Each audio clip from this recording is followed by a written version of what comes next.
So your prize for winning one big game is that you get another one. Welcome to the Voice of College Football channel, the Michigan channel. I am one of the post-game hosts, Desmond. I've got my partner, Dre. We've got Mark Rogers, and we have Corey from our Iowa channel as well. We're going to recap the huge win, the Michigan over Ohio State, 42-27.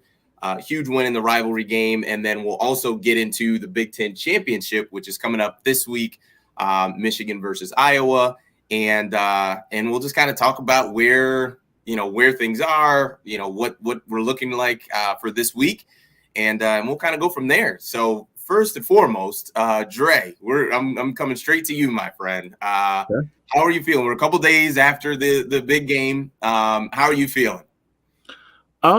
I feel good. I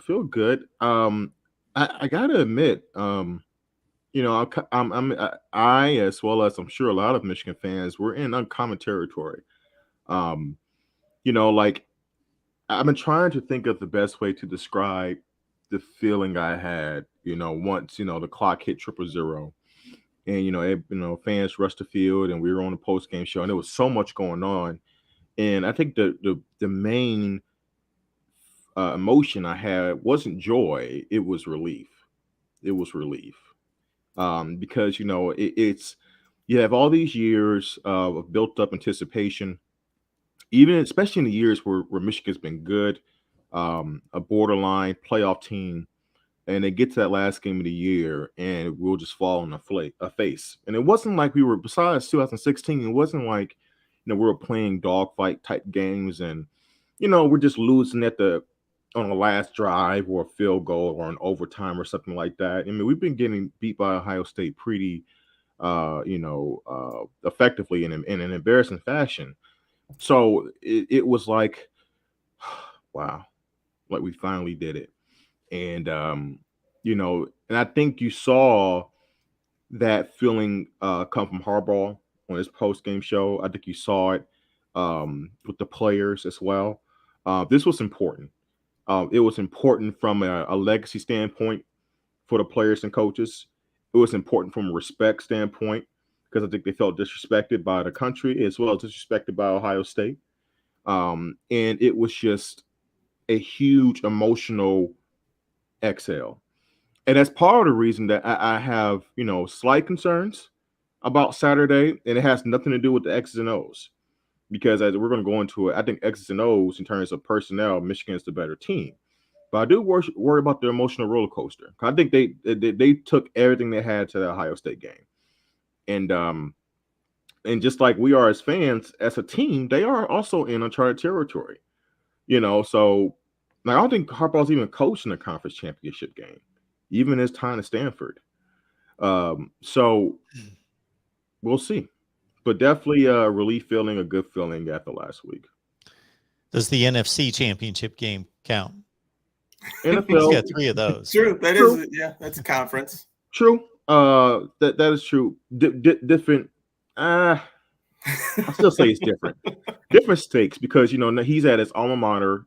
All the arrows that he had thrown at him all these years. I think there's immense pressure to finally get a trophy in the case there. So no, it's different. In the NFL, it's different than college, I have to say, and definitely with the personal tie to Michigan, I think it's different.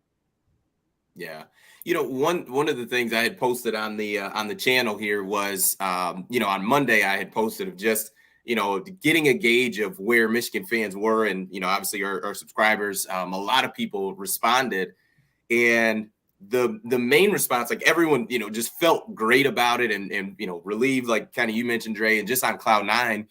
But overwhelmingly, the response was, we're not done. Like that was what a lot of people said, was just like, we got unfinished business. And I think that was one of the things I think I appreciated the most about the response, was that the focus of, Dre, what we've talked about all season, and same with Mark, with Michigan, is just having that big picture in mind. Like you're building up to something, right? It's more than just, right, beating Penn State's important, but the big picture goal is Big Ten championship, playoff, and kind of moving on from there. Once you get there, who knows what happens. And I think that was the thing that I enjoyed the most from reading the responses was just overwhelmingly the response of just being like, you know what, like this feels amazing. But also too, now that we know that we, you know, are good enough to beat an Ohio State, the number 2 ranked team in the country, you know, we've got some unfinished business, you know, namely, you know, the Big Ten championship and kind of going from there. So it was cool to see that, you know, how, like, because I don't think that there's a clear juggernaut this year outside of Georgia. And I even think Georgia is a flawed team, right? I think everybody has their flaws this year. So I don't think that it's crazy to have a thought of, you know, maybe we could, you know, you've got a big game obviously this Saturday, but you just never know, you know, because like I said, you know, as dominant as Georgia has looked all season, I'm not sure how many teams Stetson Bennett is going to be. And I'm not like, you know, throwing shade at the guy, but at the same time too, he was a, you know, 4-string guy, kind of, you know, told to keep it moving, but he stuck it out, and injuries and transfers and things kind of worked out for him. But, you know, you just wonder, you know, is he going to be like, could you see Stetson Bennett up against, you know, Aiden Hutchinson and David Ajabo? You know, I mean, I'm not sure I would have the most confidence there, you know, that he would be able to manage that defense, you know. So you just never know. It's been a crazy college football year. And, you know, and Dre, we talk about it too, you know, on the channel and just, you know, with us on phone calls, of when a window is open and there's an opportunity there for you to jump through it and, you know, get to the pinnacle, you've got to take it, because overall sports does not give it back to you. You'll never have that window again. Mm-hmm. And I've always believed that. You know, in random and different sport, but I think about it with the Phoenix Suns. I'm like, man, you guys, you know, you had the Lakers first round in the playoffs who were, you know, where LeBron wasn't quite healthy, and, you know, you just had, you know, Kawhi Leonard was injured, and there were so many injuries, and you got to the Western Conference Finals. Like, you've got to take advantage, you know, when you get there. So it's interesting. I mean, I don't know, you know, the ceiling, but what I think it could be is I think it could be national championship this year. As I tell you guys all the time, anytime we have guests on shows and we have crossover shows, I like to sit back and shut up as much as possible and let you guys dive into it. So I will do exactly that. I will make one statement considering the rivalry versus what you're talking about. And you are completely right, Des.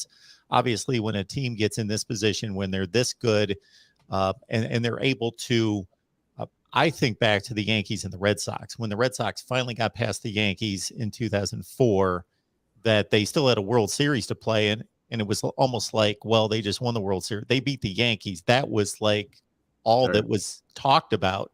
Was like, oh yeah, there's the World Series. And it's the same situation here.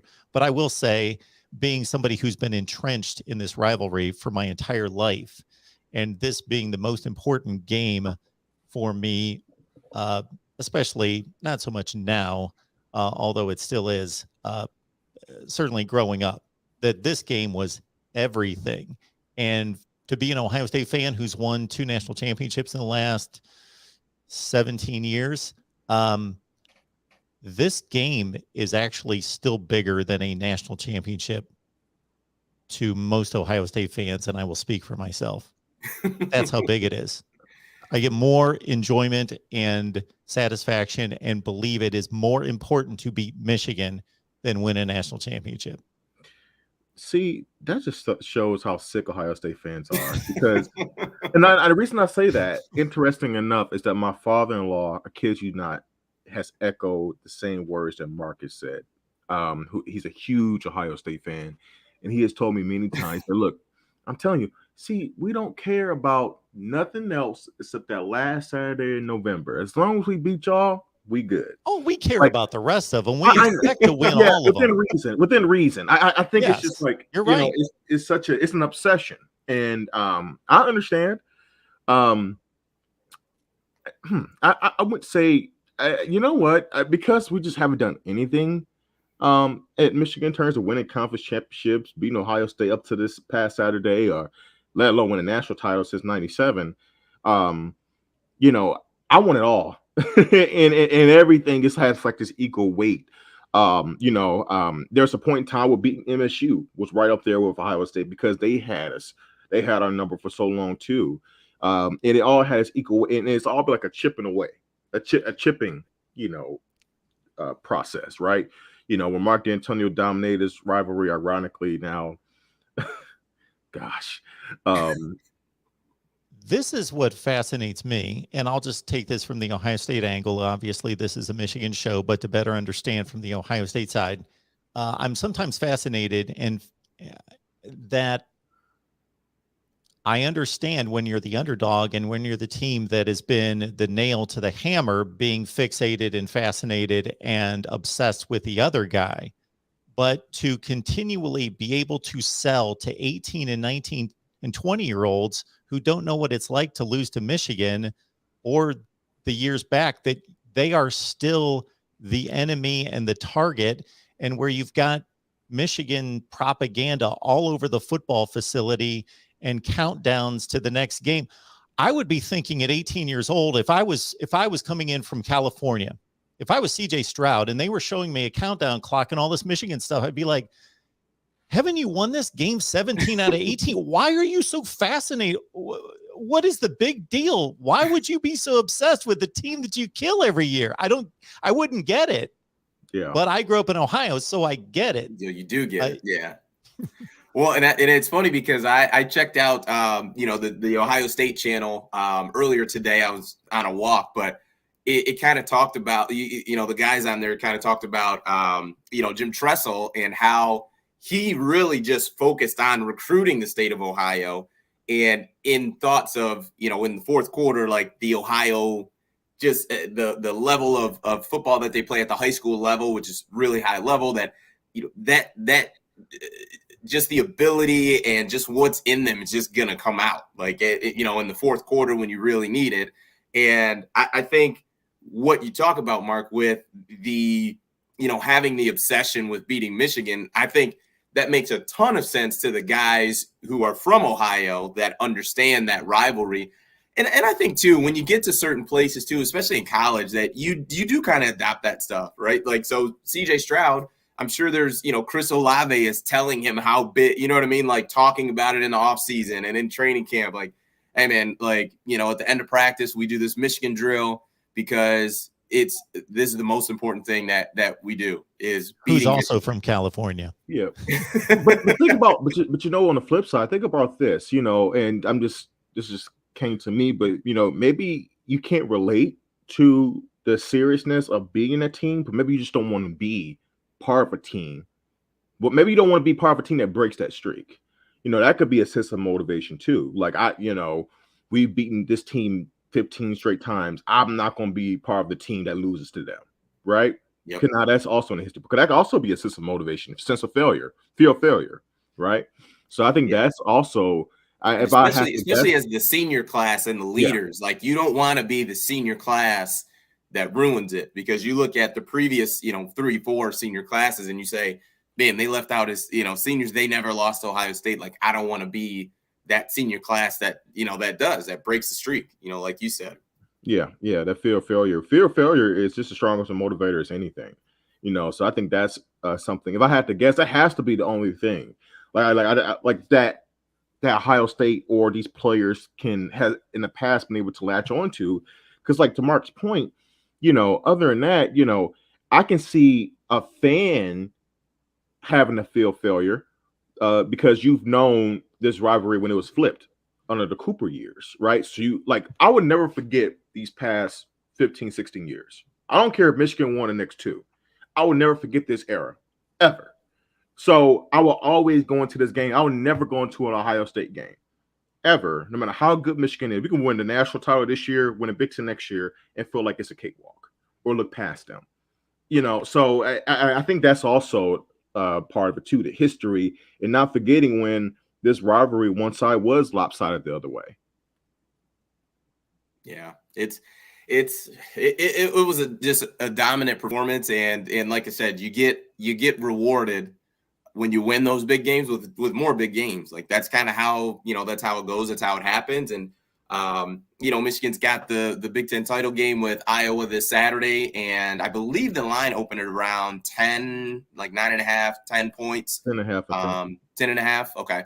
So, it to me, I mean, the interesting part with how Michigan beat Ohio State was that's how they've played just about every game that they've played this year, with the exception of Michigan State, where they threw it a little bit more. Right. But I mean, I just don't think that, Saturday is going to be any different. I think you're going to see a heavy dose of Hassan Haskins, a heavy dose of, Blake Corum. We saw a little bit of Donovan Edwards on Saturday as well, but it's going to be, those guys with probably Hassan with 70-80% of the carries. We're going to see Cade McNamara with probably in the neighborhood of 15 to probably 25 max pass attempts. And you're going to see 55 and 97 trying to wreak havoc, on Iowa's O-line. And they are well capable of doing that. Like one of the things we talked about last week on the Wednesday stream was, Ohio State has 2 NFL tackles. Like, how are they going to, match up with, Aiden Hutchinson and David Ojabo? And, there were some Ohio State fans that were in the chat just saying like, oh, there's no way. And, those guys aren't going to, hold up against our tackles, and in which, hey, your opinion is your opinion. But, those tackles didn't hold up. Aiden was just a game wrecker. He was from start to finish, a force in that game. And I think, those types of things are going to be the same thing you try to do, against Iowa. So, Corey, our first 17 minutes, we've been kind of blabbing about the game and kind of leaving you to the wayside here. You better not. You better hope that the Michigan coaching staff isn't still talking about the game, because I'll tell you, this is exactly what you want if you're Iowa. I've been saying it all week. Everybody's still talking about this Ohio State game. Like, I'm fine. I'm sitting back here enjoying myself. Now, you guys, I understand you're not going out and playing the game on Saturday, and I have full confidence that Jim Harbaugh is going to have those kids ready. But that's a huge factor. You brought it up, just the hangover effect. Will that actually be a factor in this game? I know I ticked off some Michigan fans yesterday by predicting that Iowa was going to win this game. I didn't guarantee it. Somebody accused me of, oh, you guaranteed that. I saw that too. And I actually said I do not guarantee it, but whatever. So I do think Iowa's going to win the game. You can call me crazy. I'm worn out just already. We're midway through the week. I'm already worn out by everybody, not only in the national media, but like even fans, just some Iowa fans. I mean, there have been a few, optimistic Iowa fans, but for the most part, nobody's giving Iowa a shot in this game. And again, I have no problem with that. Like, that's, who cares? I don't think it matters. It's exactly probably what we want. Mark, you have something to say? Corey, I'm going to represent arrogant Ohio State fans, if there is such a thing out there. But I think there might be a few out there. There are. There might be. It's known as an arrogant fan base, not myself included. But I'm going to represent them right now. By when you started on that spiel, it would have fit a little bit better. About 2 sentences in, I was about to say, but Corey, you have to realize it's Ohio State. They beat Ohio State. I understand, and but isn't that the fear if you're a Michigan fan? No. Isn't that the fear? Because we keep talking about how big it is. Like, what we're still talking about it. I understand there's no rivalry in college sports bigger than that. Although you could argue Duke, North Carolina basketball, but I mean, there really isn't a rivalry any bigger than that. So, isn't that a legit concern if it's that freaking big? I would say no, because I look at, and I like the example that, Mark used about the Boston Red Sox. I'm also big into baseball too. And what made that so impactful in the moment, as well as what happened afterwards, years going forward, was that it was a curse of the Bambino for the Boston Red Sox. They just couldn't get past the Yankees, and they finally did in incredible fashion, being down 3-0, came back and won the series. And in a way, the dramatic turn that series had was kind of the dramatic, you can equate that to the dramatic play out of the Michigan versus Ohio State game. That Michigan dominated that game. They just didn't win. They dominated in a way that they haven't done in decades. And it was like conquering. It was almost, we were losing so bad to Ohio State that a lot of Michigan fans felt like we were almost cursed. Like, you just felt like it didn't matter how the season was going, good or bad, we'll never break through that wall. And the way that I see last Saturday was a team breaking through a wall. And if you go back to the Boston Red Sox reference, once the Red Sox beat the Yankees, they won the World Series that year, and then they won again in 07. They've been winning, been one of the most successful baseball teams over the last decade ever since then. So I kind of look at that same type of feeling from Michigan. I'm not saying Michigan's going to go on a run of winning national titles, the Big Ten titles every year, but I thought it was like a breaking through period. And so, no, I don't think that would have too much of a hangover effect on Saturday night. I actually think it could, but also if it could have like one of those exhale moments where maybe Michigan gets even better. Maybe this is when they finally can breathe again and they can have that supreme confidence, not cockiness, but confidence that they can do this. And so I think that's a flip side. I can definitely see your point of view playing out, but definitely the latter as well.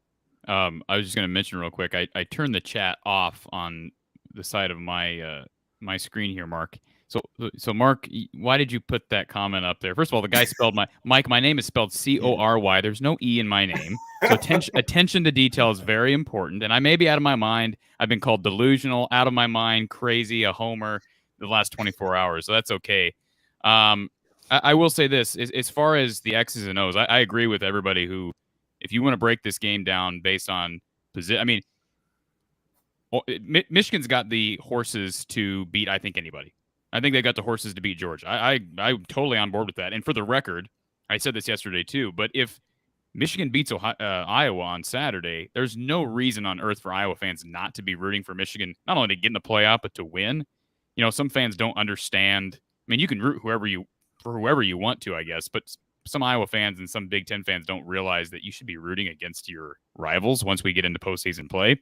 So I'm all on board for Michigan past this game. I just think, and by the way, I do want to bring this up. I didn't get to talk about this during our podcast with Don Patterson this week, but does anybody know the connections here?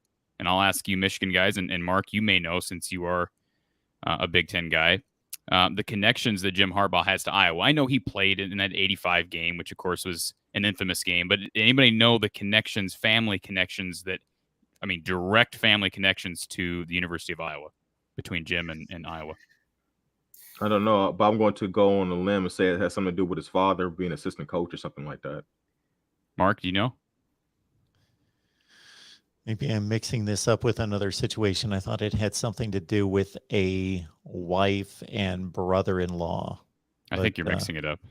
I must be. Okay. So, I don't know. Yeah. So his dad, Jack Harbaugh, was an assistant coach at Iowa for 3 years, from 71 to 73. I believe that was it Jim Lauterbur was the head coach at Iowa during that time period. He was only here for 3 years. Jack was on his staff the entire time.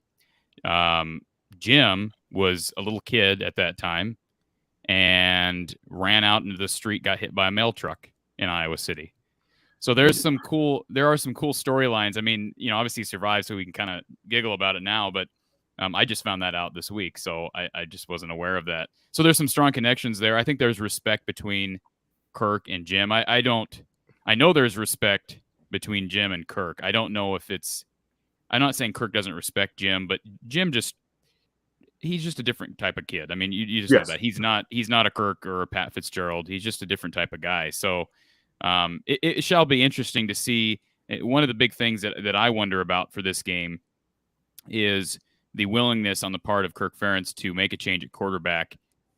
I don't know. I agree. I don't know what Iowa's going to do about Ojabo and Hutchinson. I had somebody compare Hutchinson this week to George Karlaftis, and I brought that up with former Iowa assistant Don Patterson, and he said, that's an okay comparison, but Aiden Hutchinson's better. And if you watch the Purdue-Iowa game, Karlaftis just completely dominated Iowa's line. I mean, it was ridiculous. He did whatever he wanted on whatever move he wanted to make. So, yeah, that's a concern. I will say these last 4 weeks, Iowa's O-line has improved. So if there's any reason for Iowa fans to be hopeful, the O-line has improved. They're finally healthy, it seems like, up front. We did get news yesterday Tuesday afternoon from Coach Ferentz that Terry Roberts, one of Iowa's best corners, should be playing in this game. He's also Iowa's best gunner on special teams. So that makes a difference. As you know, if Iowa is going to have success in this game, they've got to make plays, not only on defense, but on special teams. And I think if Iowa does that, The defense is good enough. I don't know. Phil Parker's not a guy who's going to sell out against a run. We never see him do that against the best runs in the Big Ten. Look back at the Wisconsin, Minnesota games this year. He just didn't do it. Got away with it against Minnesota, but they put up a lot of yards. This, of course, is a better rushing attack from a statistics standpoint than either Wisconsin or Minnesota, which is impressive. So we'll see if Iowa's giving up, if they've given up over 100 yards at halftime on the ground, you may have to make some changes at halftime. And that's been the one criticism I've had of Phil Parker, who I think is one of the best D coordinators in the country, is sometimes the stubbornness. Purdue's a perfect example, just continuing to play man-man coverage on David Bell that entire game. And, Bell put up like 260 yards against that Iowa D. So there are some flaws there. I hope that Phil isn't stubborn in this game. But again, special teams, you make a play on defense, 1 pick 6 early. The biggest key in this game from an analytics standpoint, and Don told me about this earlier this afternoon, of course, he's an analytics expert, is all the games that Michigan has struggled in this year. And I'm talking, of course, the loss against Michigan State, the close game against Penn State, the close game against Nebraska, and it was a close game against Rutgers. The key is second half scoring. And so, again, that kind of goes against the trends. As far as the Big Ten in general this year, it's been more important to win the first quarter. Last year, interestingly enough, the biggest quarter or quarter that decides victory was the second quarter. That has now switched to first quarter scoring, but for Michigan, it's second half scoring. So it'll be interesting to see how Iowa comes out of halftime. You can never dig yourself a big hole against a team like Michigan, who can just run you to death, and with a team like Iowa, who's just not equipped to get back into a game unless it can come up with some, again, special teams miracles like they did against Nebraska on Friday. Yeah, the interesting part is as I reflect on just this season and just Jim Harbaugh and his tenure, the thing that I look at is the way that they won on Saturday is no different than the way Jim Harbaugh has always wanted to win. But I think the difference is, number one, the defensive coordinator change from Don Brown to Mike McDonald has been monumental because, they're just multiple now. So they go from just playing man coverage when, I'm playing the, Maryland or just teams where it's very clear you're the better team. We're going to just blitz you to death and we're going to destroy you. But when it comes to having talent that's a far closer of a talent gap, they've always had issues with scheming there. So I look at that. And then I also look at the caliber of athlete. I would argue that this is one of the best running back rooms, if not the best running back room that Jim Harbaugh has had since he's been here at Michigan. I would say this is the best D line when you talk about, across all 4 guys and even some of your twos that they've had since he's been there. So, when you start to look at it, they've won this year the same way they've always wanted to win, same way he won at Stanford, which was run the ball control. We're going to play defense. We're going to stop you like that, but it's just now the caliber of athlete that he has, especially at some key spots, has, gone up. You've got 2, Mel Kiper has mocked, Ajabo and Aiden Hutchinson as both top 10 picks. I've seen even Aiden is number 1, this past week with how he's performed. So, when you look at that, that's a dangerous combo to have, those two guys on the D line, and not to mention Mike Morris, who's played pretty well, but the 55 and 97 get most of the the praise and the shine. But I think it'll be interesting, and I think the tough part for Iowa is I know they had. Especially earlier this year, they were turning people over left and right. And the one thing, if you can bank on one thing with Cade McNamara is he is risk averse, in a good way. I know he had the awful pick against Ohio State. Threw that into double coverage. That was a pretty bad decision, but we talked about it, earlier this season. You're just not going to have a meltdown from Cade to where he's throwing 2 or 3 picks in a game. That's just not. That's not how he operates. He'll take a check down, 99% of the time before, he takes a deep one on, a 50-50 ball. That's just kind of, how he operates. So I think those things in Michigan's favor, and like I said, too, if you're able to, get an early score, and get a 3-and-out or just force a punt from Iowa and really and get another score, go up a 14 or 10 points. I think you put Iowa in a tough spot. And really, when you look at the Michigan-Ohio State game, if Cade doesn't throw that pick, that's exactly what would have happened, in that game is that, Michigan goes up 7, force a punt, they're driving. I mean, worst case, you get a field goal there, but the way you're running the ball, you'd like to think you go up 14-0. And that, I mean, if you can get that type of start, like that's going to be just huge for setting the tone of what the game is going to look like.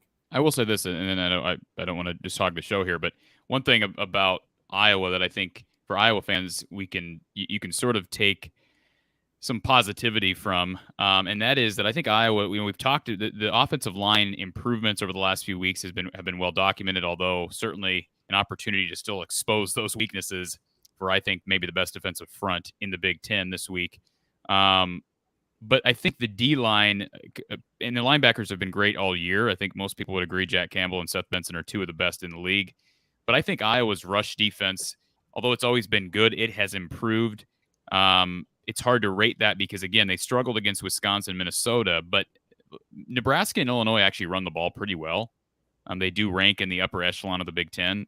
Iowa shut both of those rushing attacks down. I'm not saying or implying that they're going to be able to do that against this rushing attack, but that is something if you're Iowa. And certainly looking at Iowa's defense, I still don't think they get enough credit, and I don't think Phil Parker gets enough credit. Iowa has punted the ball 70 times this year.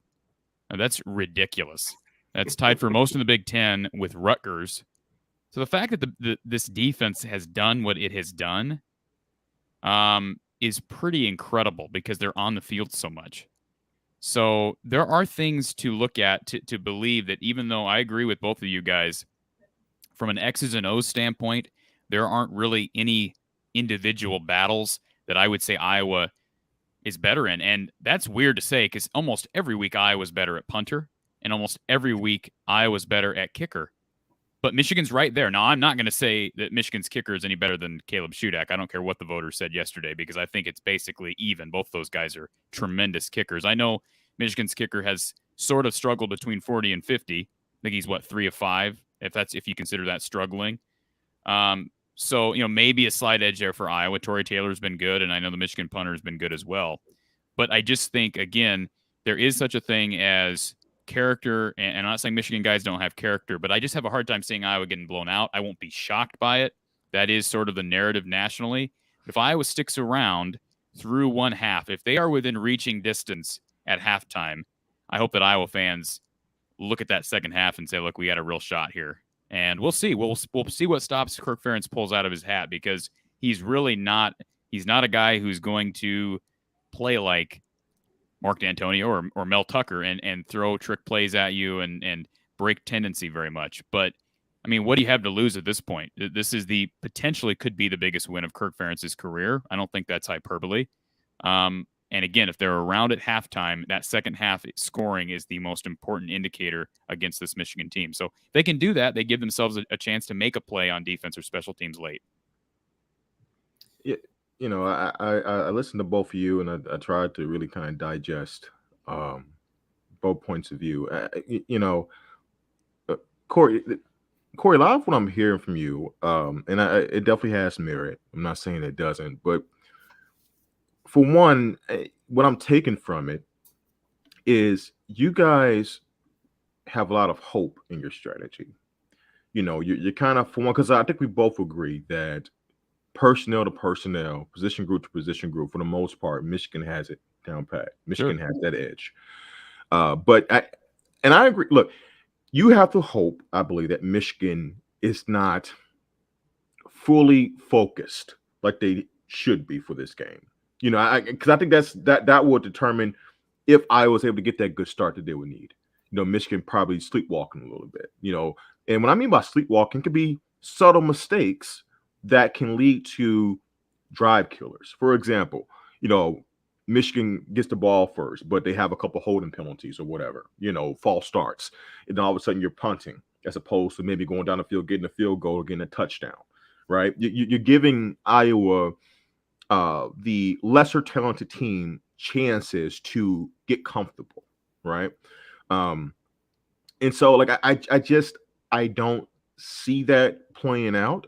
What I will say is, Well, real quick, just to jump in, Drake, Michigan's never hasn't done that yet. You know what I mean? Like I know we that. literally every single week we talk about it of, regardless of the outcome, right? Michigan State game, all that, like they've come out focused every week, every game that they've played in. Like they 20 may to not 13, have been 20 to 13 versus Rutgers. but that's not the same Michigan team, and that's kind of the Well, point. and I would even say the beginning of that game, they still did come out focused. Like, granted, the second half was abysmal and, had some injuries. They should have played better. I'm not going to make any excuses. I didn't watch the game. I didn't watch that game for the record. I'm just that's the one score that pops out. Nebraska plays everybody close. That score, and I know it's the first Big Ten game of the season. That game was the one that popped off the screen. Like, whoa, how did Rutgers hold them to 20? I mean, that's pretty insane. That was at a point in the season where, me and Des were screaming our heads off at the lack of balance that the offense had. I mean, at that point, Cade was not nearly as proficient as he is at this point in the season. And defensively, I think they were still trying to figure themselves out. The thing about this Michigan team, now I will compare it to Iowa, is that they have gotten better every single week, particularly after MSU. And they have shored up a lot of their issues. I think from a discipline standpoint, they don't really beat themselves. The leadership and the level of attention to detail and tenacity has been at 100% every single game since MSU. They have not missed a beat. And I also think about, guys, the path to get here. And I would argue that Michigan is the more battle-tested team. They've gone through the tougher road, and I think that should have some merit to going into this game. Michigan was at a point where, and granted, Iowa too. Iowa was at a point where they had the West, by a stronghold. They were the number 2 team in the country.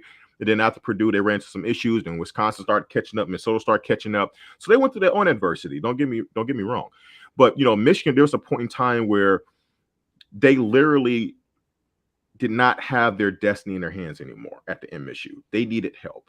And in previous years, and this was the true sign of growth with this team compared to other hardball teams. In previous years, they would have probably let that MSU loss break them. And they did not, Wilt. They got better and better. And no matter what happened around them, right? Like I said, they needed help for MSU to lose a couple of games, lose to Ohio State and lose an additional game. They continue to handle their business.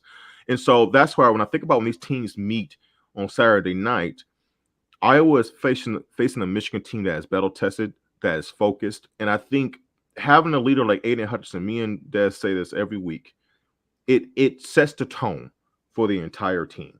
When your best player is locked in every single week, it changes everything. And I don't see it for Iowa. I think if Iowa would need like those, what the heck type moments, they'll need Cade to be uncharacteristically bad with the ball, turn over the ball a couple times. That wouldn't make sense. They'll need Michigan for some reason to not be as effective to run a game. Now that goes hand in hand with a good Iowa defense, but they would need to break the formula that Michigan has been so consistent with these last couple of weeks, and I'm just not sure if they'll be able to do that. I will say this. I would challenge you on one thing. You use the term hope, and that's what I was putting its faith in, and that's, I guess, appropriate. But I think it's hope based off of past experience because, I brought up yesterday, 2016. Iowa gets absolutely shellacked at Penn State, and then you play a number 2 Michigan team in Kinnick, and nobody expects Iowa to be competitive in that game. Don't remind me of that game. And they win the game. Now I know it's in Kinnick. It's a night game. I get that has a huge that plays a huge role. Corey, Des doesn't value that. Des doesn't. He doesn't value night games on the road. He says it's no excuse. We should have still got it done. But keep going. No, you're right. I mean, you're right. I'm not wrong in that. I'm not wrong in that. Michigan still should have won that game. Can we be honest though? Kinnick at night is one of the toughest places to play. I think so. Me personally, I think so. Not according to Desmond Upshaw. Just saying.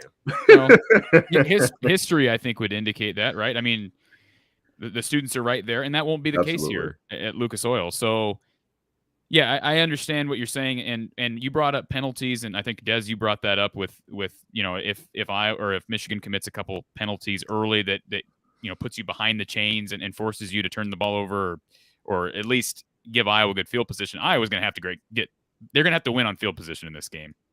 If they're playing from their own 20 and Michigan's playing from midfield, it's over. That's the key for Iowa. You've got to stay ahead of the chains, obviously. You've got to find a way to flip the field when you do get behind, because it's going to happen here or there. But the penalty battle is something interesting. And I know Iowa fans don't want to talk about penalties. It's not a sexy way to win games, right? But penalties will be huge in this game. That's one stat that, again, as I'm just kind of trolling through all the different stats between these two teams and how they measure up. Penalties are one. First of all, Michigan doesn't commit a lot of penalties. They're one of the least penalized teams in the Big Ten. Iowa is by far the least penalized team in the Big Ten. So you would think this is going to be a game with very few penalties on both ends. With that being said, one stat that did kind of pop off the page, Michigan is, from a numbers standpoint, is one of the worst teams in the Big Ten at forcing opponent turnovers. Iowa is like the best team in the Big Ten at drawing penalties, if you want to call it that. And I think there is such a thing as drawing penalties and forcing mistakes from a penalty standpoint. So maybe that comes into play, because you're absolutely right. If you get a team that's as run heavy as Michigan, and I know it can throw the ball, but if you can get a team that's as run heavy as Michigan is behind the chains, with it, whether it be a holding penalty or a chop block, whatever it may be, that puts Iowa in a position to make a play on 3rd and long. I'll tell you guys this right now. I'm complimenting Iowa's defense and improving against the rush throughout the season, especially as we've gotten here through November. But Iowa doesn't have an AJ Epinesa, a Drew Ott. They don't have a Chauncey Golston, or an Adrian Claiborne that's going to just beat your guy one-on-one. I have seen Zach Van Valkenburg start to evolve here as the seasons went on, but they just throw a lot of guys at you that are fresh. So on 3rd and long, I think you're going to see maybe a little bit more blitzing from Phil Parker. And speaking of blitzing, you brought up Don Brown. That's another interesting storyline with this game. That Iowa has not faced Michigan since Don Brown was relieved of his duties. So that will be interesting to see. It's a totally different how Iowa's offense matches up to this new defense and the schematics of this new defense. And again, sounds like they've got better. I mean, obviously they've got better horses up front than I think they have had. But Don Brown's defense, I mean, I think back to that 2019 game. That was one of the more painful, and I'm sure you guys thought it was ugly too. It was one of the more painful games to watch, because Iowa consistently won field position in that whole game. Like, I remember that whole game, Iowa was at Michigan's 40, like all game, and couldn't move the ball past the 40 the entire game. It was 10-3 was the final score. Iowa's guards were just getting destroyed, play after play after play, taking holding penalties and sacks and whatnot. So it sounds like this is going to be a bit of a different challenge, not your typical, again, what Iowa's used to facing with Don Brown. But again, I think it'll be interesting to see. I asked Don Patterson how much 21 personnel Iowa will play, because I think they're going to have to run between the tackles a lot more. They're running between the tackles well. The outside zone's not working. Do you really want to run outside zone against Michigan? Of all teams, if it's not working against the likes of Nebraska and Northwestern, do we really want to run it against Michigan?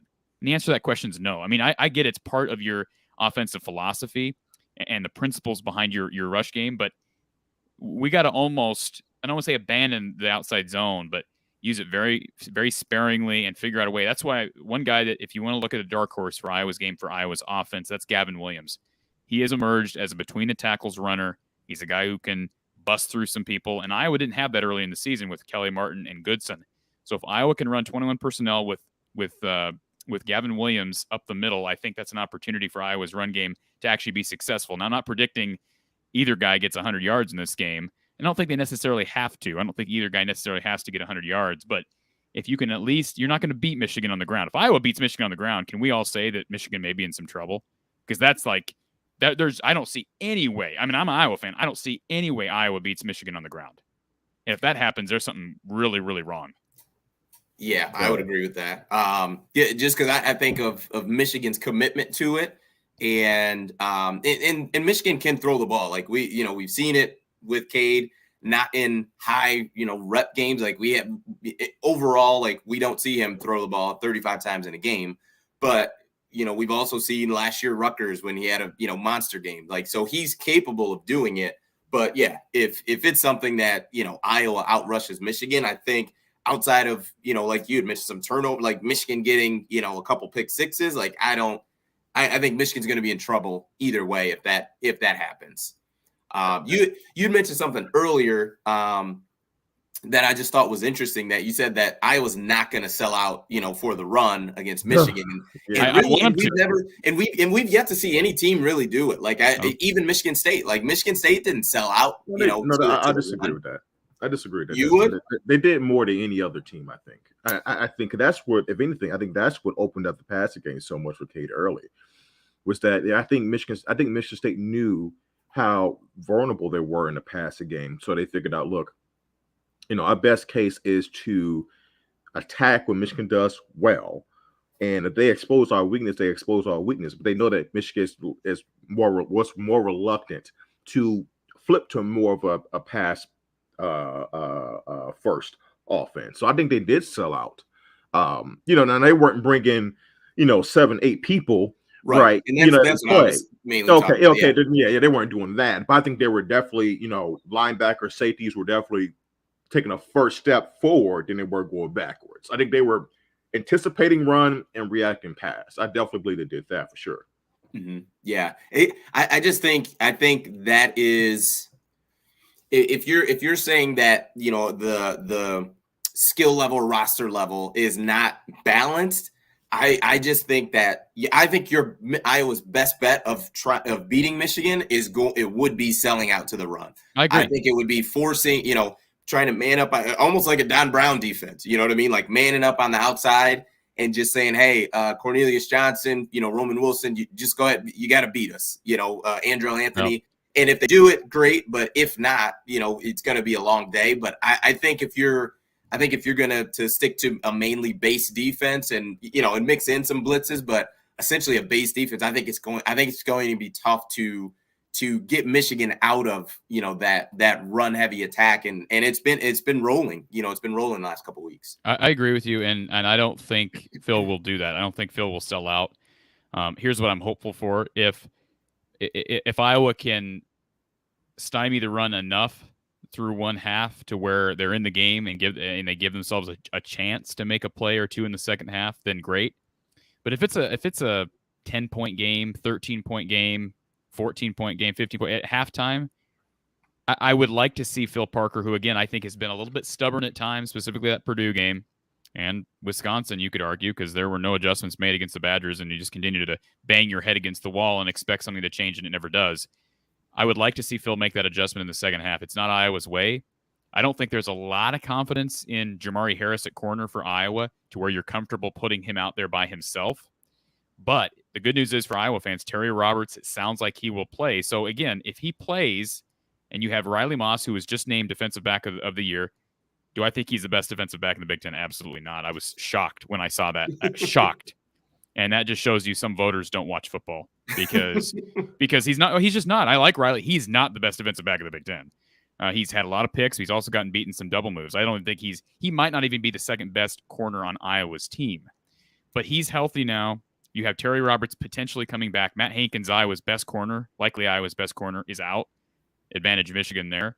But if Roberts and Moss are both healthy and you have Jamari coming in, if they play any true nickel, I'm not talking about the 4-2-5 that they like to call the cash. I'm talking, third corner on the field. I think you can sell out a bit. I mean, I don't know. Again, I'm not a defensive coordinator, but I think you can sell out enough to where, I mean, what do we have to lose here? Again, especially if you're down 14 at halftime, and they're running down your throat, you're going to have to, because all Michigan's going to do in the second half is bleed that clock on the ground. That team, and that what Michigan does so well with the running, because the running game really hasn't been. Success isn't based on explosive plays, right? Chunk plays of 34, 40 yards. I mean, we'll get those eventually, but that is always a result of the offensive line and the running backs just leaning on you and just wearing you out, getting 3.5, 4 yards a carry. And then eventually the dam breaks for most teams. Even even Wisconsin early in the year when we played them, they were one of the best, if not the best, statistically rush defense in the country. Eventually, we were able to kind of wear them down a little bit too. So that's the problem. It's not only that schematically, Michigan in that scenario, Michigan will intend to bleed the clock, but they just wear you out, man. They just wear you out. And I think what's even more, impressive for me this year about the offensive line in particular is the mentality that they have. They have that Kansas City Chiefs, early 2000s Kansas City Chiefs, Dallas Cowboys, old school mauling type of a mentality, right? They love it. And I thought, if you go back to the Ohio State game, all you need to see was when I can't remember the guy's name for Ohio State, but the corner for Ohio State, I think, took Roman Wilson's helmet off, and you saw the center, and you saw Zenner. You saw like three Michigan 4 O linemen, yeah, and they were all O linemen together. Yeah, that was good. They formed a wall. They formed a wall. Yeah, That was great. That was awesome. But to me, and that just spoke to a mentality. And that they're maulers. To me, they're throwbacks. They're maulers, man. And I think that's just gonna be tough. And then also on the flip side, what I just can't find a pathway to is I can see Iowa, limiting Michigan scoring. Like Michigan may not score 35 points like they did against Ohio State. Absolutely, I can see that. But I just can't find a pathway for Iowa to score enough against this Michigan defense, because I don't know what are the real threats that this Michigan defense will have to worry about. They're just going to get Michigan out, confused. Let's remember, though, and you may say that Iowa's offense isn't explosive as a 9-5 Nebraska, but Nebraska, I believe, outscored Michigan 22-6 in the third quarter, and it was behind 2 40-plus yard pass plays by Adrian Martinez. Now, sure, they've got skill position talent at Nebraska, but I'll be honest, Iowa's got skill position talent. The problem for Iowa is they've had a situation up front where they can't protect a statue at quarterback in Spencer Petras. So he literally, you can just tee off on the guy. So there's no question, if that's happening early, it's time to make a change. We don't wait till halftime. You put Alex Padilla in the game, who has shown, even though I don't think his deep ball is what Spencer Petras is, and I don't think people give Petras enough credit. He puts the deep ball on the money time and time and time again. But Alex avoids sacks, and you're certainly going to have to do that. As you get behind the chains, Iowa's offense ain't catching up. It's just not equipped to do that. It never is, especially this year with this O-line and with quarterback play. So the point is, if you can take advantage of waste downs, which Iowa doesn't do, when you get 2nd and 1, 2nd and 2, 2nd and 3, and I know Kirk's not watching the show, but for God's sakes, freaking throw the ball. Take a shot. Take a freaking shot. I'm tired of running the ball on 2nd and 1 for 1 yard. That is a loser's mentality. It's a loser's mentality. So this is a game. We know. Michigan, we know that very well with Harbaugh. Trust me. Take advantage of waste downs, and when you get ahead of the chains, because it doesn't happen often, then you can start taking shots. You're going to have to. And I think that I would have to think, even though they didn't against Wisconsin, which I said at the time was the biggest game of the season, I would have to think you're going to do it now. I mean, if you're not going to do it now, you're never, ever going to do it. And for the record, I did predict. I'm predicting Iowa wins, and you may say it's based off of hope. I'm basing it off of too. I like it when I hear you as a Michigan fan, and you have every right to say it. I think you're justified in saying it, but I like it when I hear people say, I don't see a scenario where Iowa wins, because is it so crazy to think we as human beings, imperfect human beings, absolutely, these Michigan players are imperfect human beings. The coaches are as well. Is it too outlandish to think that they may be saying the same thing? I don't think that's too far-fetched.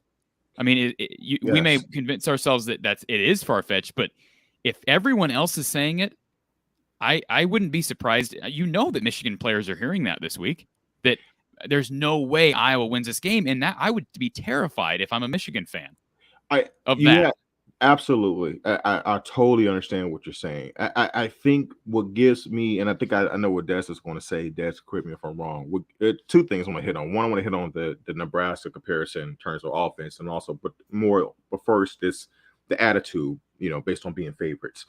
I think the one thing that gives me solace that I don't worry about that is the consistent leadership. That's the change. I think that's about to will agree with me on that too. Is that in previous years, maybe. I think the leadership and the level of focus for this team has been always the same.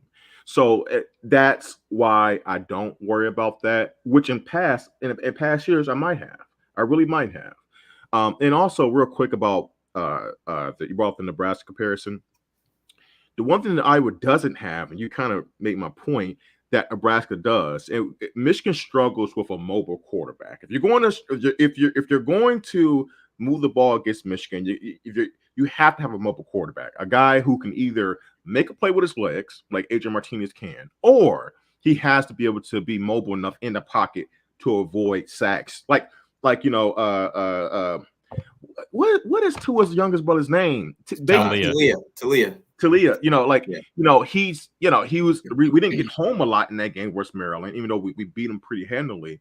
But we still had him under rest, but we couldn't get him because he was just so mobile in the backfield. Now he wasn't taking off for long runs, but we couldn't get him down.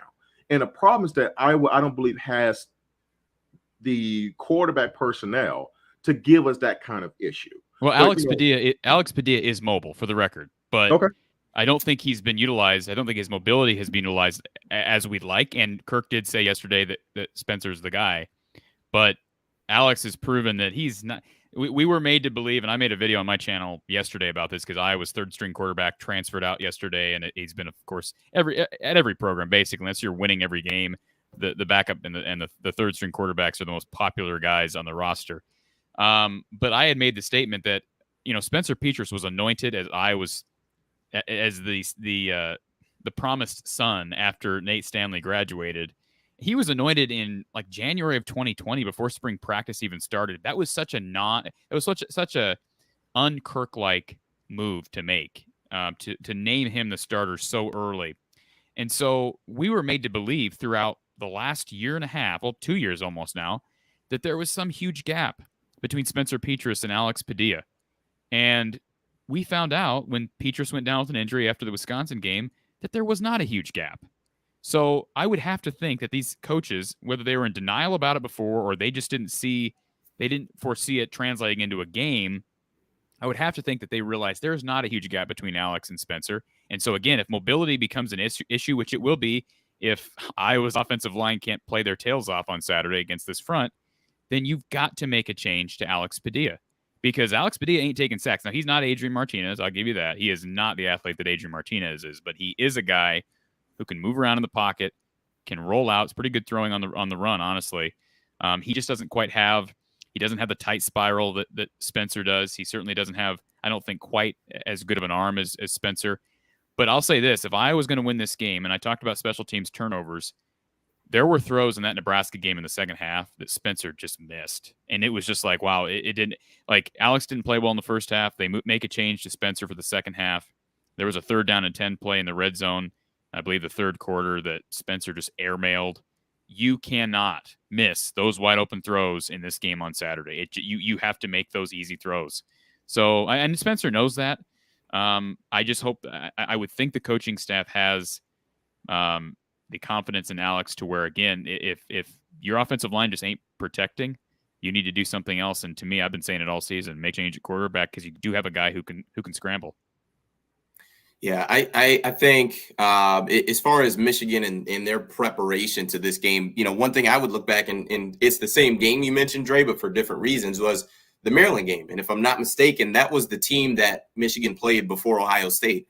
And we all knew that this Ohio State game was going to be huge. Like, it was a monster game you had coming up the next week, and they still came out, focused and aggressive against Maryland. Like, Talia, yeah, he ran around a bit, but threw some just picks, and he just, he's a bit everywhere this year. He's not playing as well as he was last year, but that's one of the things that I would think about is that, Michigan has not shown the habit of looking past anybody. And that's even from, a team that had an, awful year last year. Like, we're not talking as if Michigan won it all last year and we have to stay focused every week. Like, we're talking about a team that struggled last year and this year has done a really good job of, week in and week out of staying focused on, their opponent. They haven't looked past anyone. They haven't had to do that. They haven't had to do that after an Ohio State win. So I'm not saying that's going to make a difference, but that has not happened before. So, I understand what you're saying, but we're talking about a whole different animal now. Now that the monkey's off the back, it may not affect them. It may be if they're listen, I'll say this: if they're zeroed in and they win this game by 20, which a lot of people expect them to win, I don't care if the line says 10.5 or not. If they go out there and win by 2 or 3 scores, they're my favorite, at least to make the college football national title game. I mean, there's no question about it. They may not win. I think Georgia's really good, but they're absolutely my favorite. And like I said before, I'm rooting for them. So I just question that. It's a do or die game. Michigan's playing with all the pressure in this game. They've got everything to lose. Iowa doesn't really have anything to lose. I still think Iowa could sneak into the playoff if they win. It would have to be chaos. I don't think Iowa's one of the 4 best teams, but I think it's possible.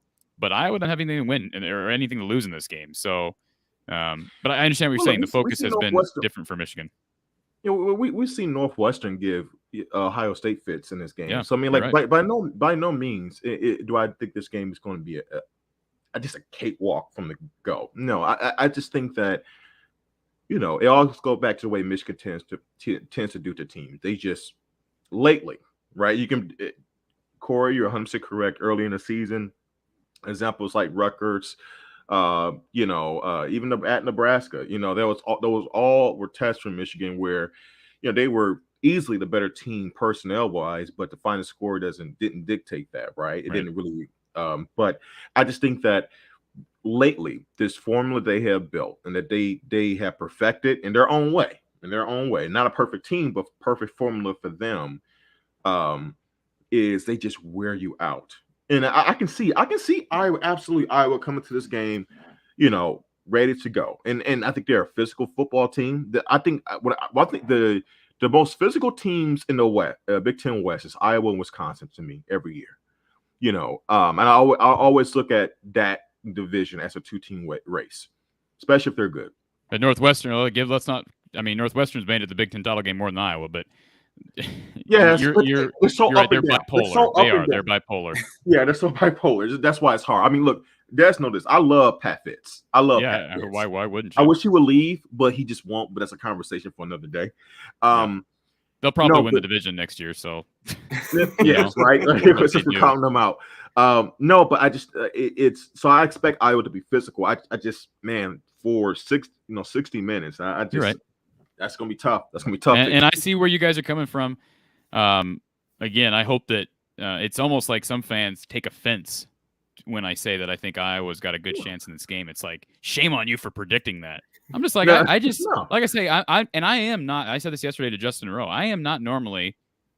I'm sort of I fight pessimism when I'm on, because I've been burned so many times with an offense that never produces.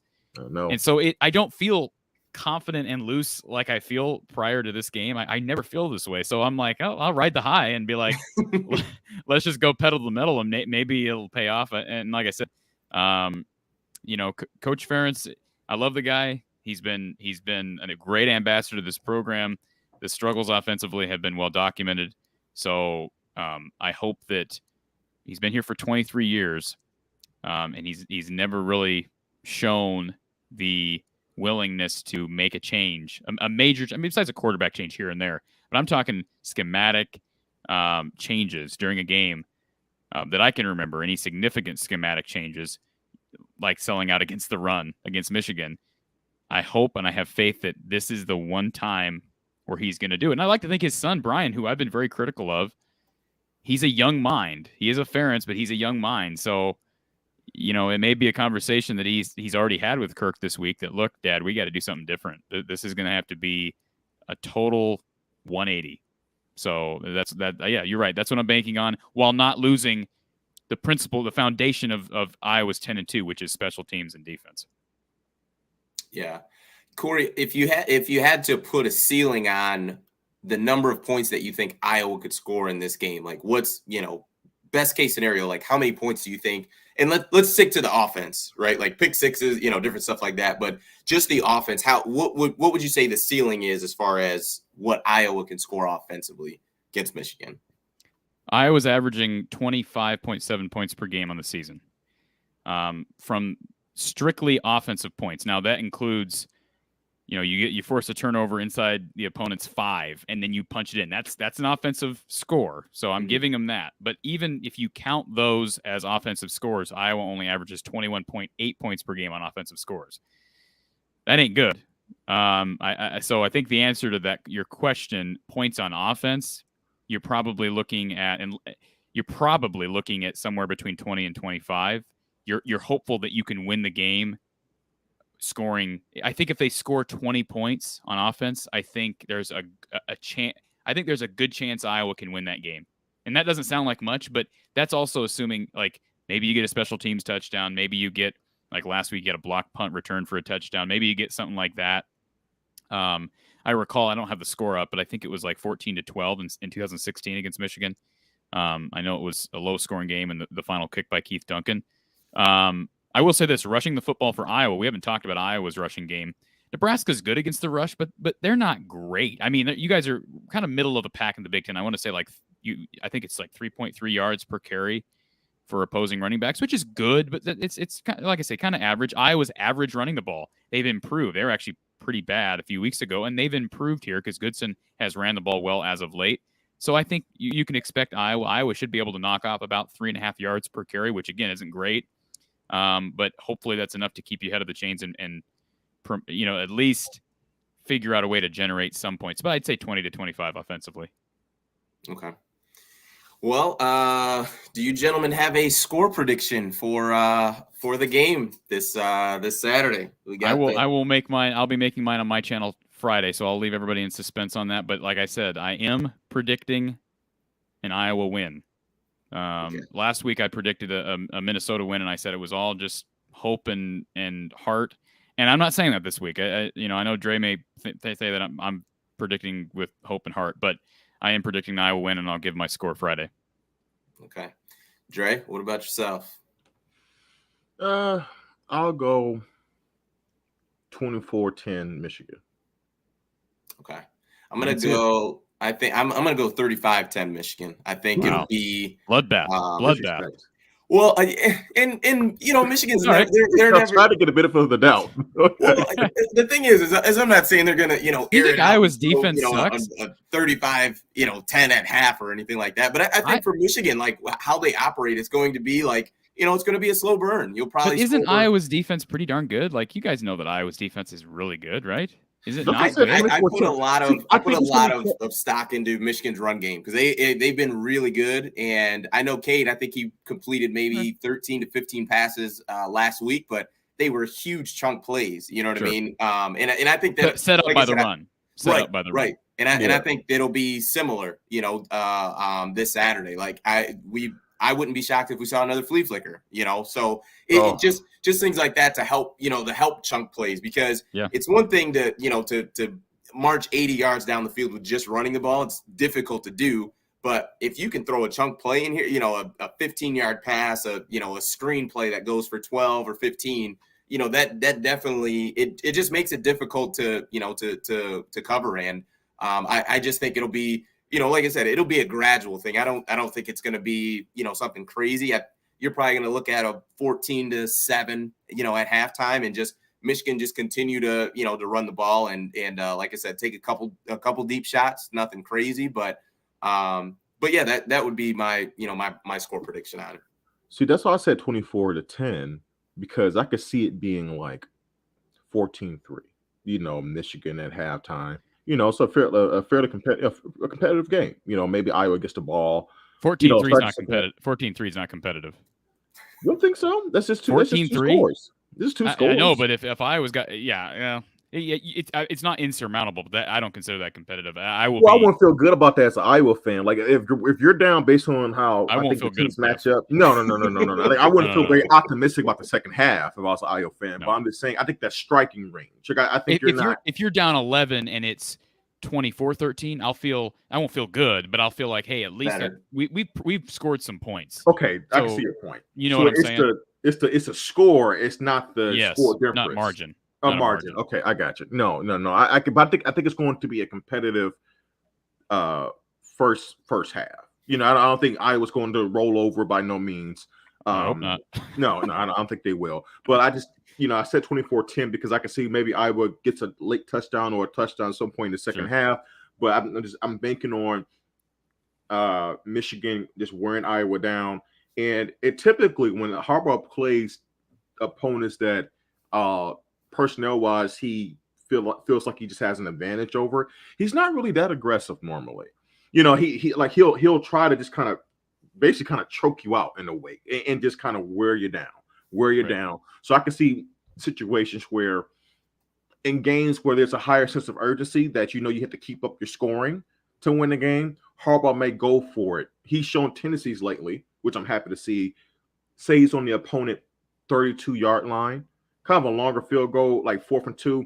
He'll normally, in the past, kick a field goal. But in games where he's known that's a higher scoring game, he'll go for it, right? But this type of game where I think he feels very confident in his defense to stop Iowa, I can see him kicking field goals, right? So that's why I don't have like the same margin difference as Dez does. I know this is a different Michigan offense, but let's remember the last 2 meetings against Iowa, the win for Michigan in 2019, the win for Iowa in 2016. Iowa's defense completely shut down Michigan.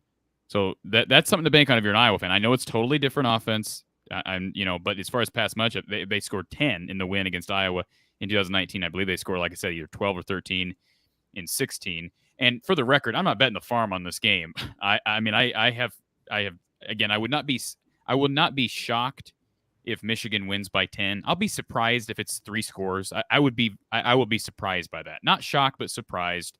Let's remember, if you're an Iowa fan, it's not like Iowa always shows up to big games. I think of they showed up in 2015 and lost on by the outreached arm of L.J. Scott in the Big Ten title game.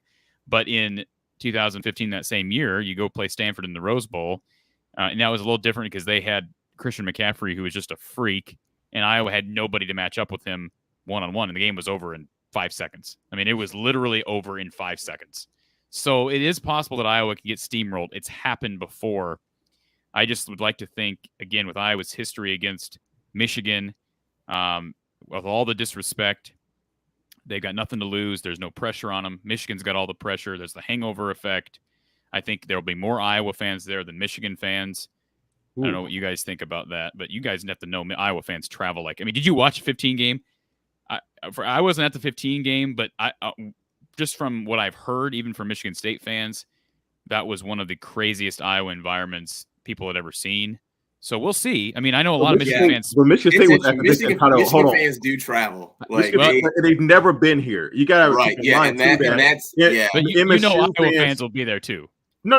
I'm just saying about Iowa. You guys, my point is, it's not so much about Iowa, but you also remember that MSU was already been to the Big Ten title game in 11, I believe, and also 13. And so they've been there twice, right? Michigan fans have been starving for this. It's possible. A lot of money was spent on that Big House game last week. But no, I get it. I'm just saying it's a huge fan base too. I think that you know what I mean. Like they have a huge alumni base, huge fan base. Right. You guys got plenty of money in that fan. In that, there's fans. Well, and that's the thing too. I'm sure there's plenty of fans, Michigan fans, that live in Indianapolis. You know what I mean? Where it's like, hey man, this is just a 4-hour drive. How much closer could they ever play? So right. That will be interesting to see, like kind of the split as far as is this going to be an Iowa heavy crowd or a Michigan heavy crowd? Just going off on the on the cusp, I'd probably say Michigan, just because like I said, like the amount of the fan base size and just that they've never been here before. Mm-mm. I mean, and 10 years Jim Harbaugh.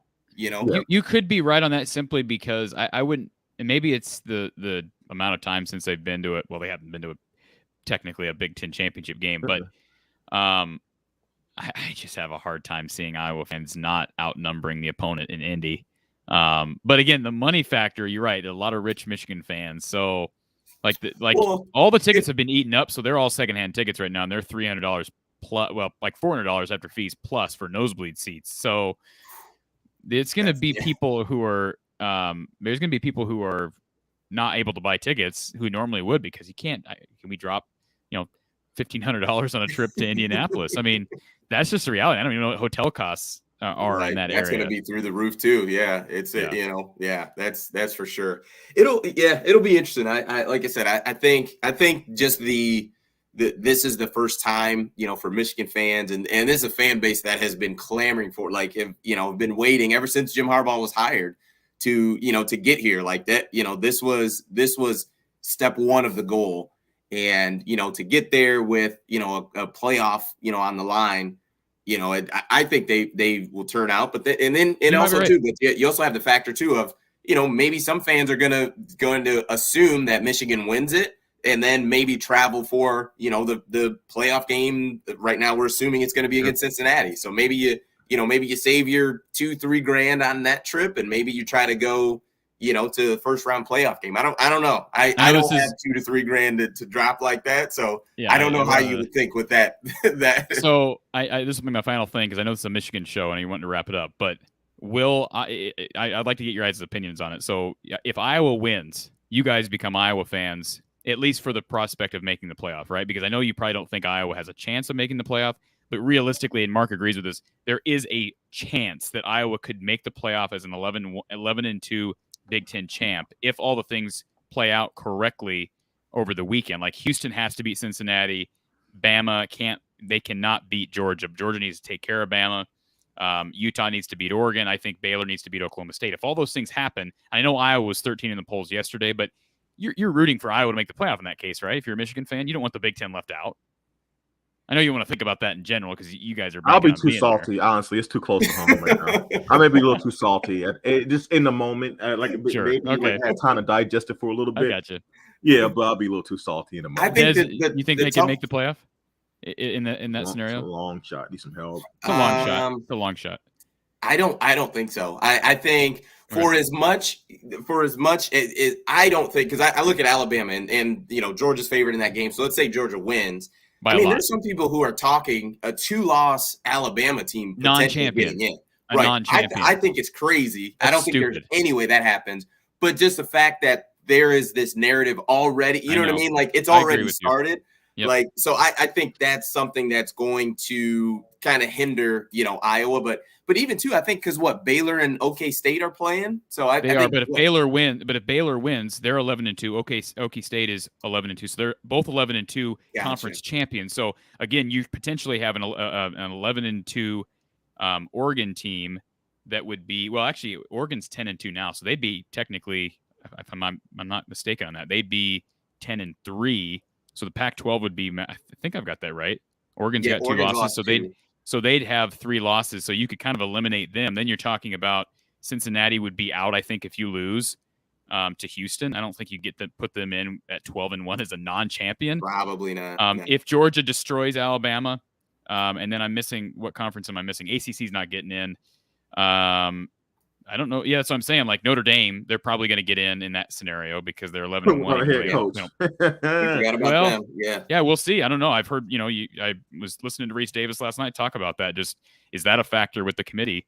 It's not fair to the kids, but that could be a factor to the committee. I think the factor the committee that should be considering with Notre Dame every year is the fact that they continue to choose to stay independent. They should be penalized for that. Absolutely. That's my opinion. And these kids know they're independent when they choose to go to Notre Dame. So you can't say, well, we can't punish the kids. No.